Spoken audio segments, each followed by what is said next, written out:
ఓం నమో వెంకటేశాయ. మీ అందరికి తెలుసు, సమ్మర్లో పిలిగ్రిమ్ల యొక్క ఉధృతి చాలా ఎక్కువగా ఉంది. దాన్ని దృష్టిలో పెట్టుకొని మనం టైం మేనేజ్మెంట్ ఎలా చేయాలనే దాని మీద చాలా బాగా వర్కౌట్ చేశాము.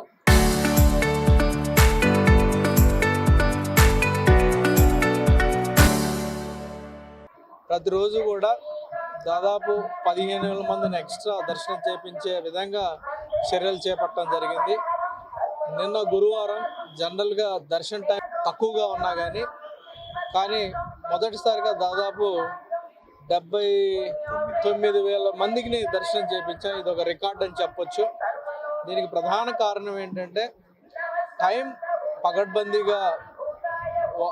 పకడ్బందీగా కంప్లై చేయటం, టైం మేనేజ్మెంట్ చేయటం, అదేవిధంగా అవర్లీ మానిటర్ చేయటం, అలానే క్యూ మేనేజ్మెంట్ అద్భుతంగా చేయటంలో అధికారులు సఫలీకృతం అయ్యారని చెప్పొచ్చు.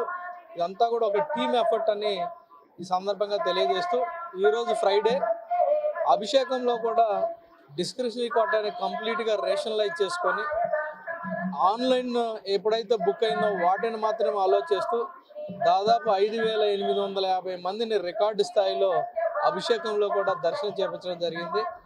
ఇది సామాన్య భక్తులను దృష్టిలో పెట్టుకొని టీటీడీ అడ్మినిస్ట్రేషన్ చాలా పకడ్బందీగా ప్లాన్ చేయడం జరిగింది. అలానే ప్లానింగ్ ప్రకారం కూడా అందరూ ఇన్వాల్వ్ అయిపోయి ఎగ్జిక్యూట్ చేయటం వలన ఇంత పెద్ద మొత్తంలో కూడా దర్శనం చేయించే అవకాశం మాకు కలిగింది. అలానే భక్తులు కూడా చాలా సంతృప్తిగా ఉన్నారని ఈ సందర్భంగా తెలియజేస్తూ అందరికీ కూడా కృతజ్ఞతలు తెలియజేస్తాం.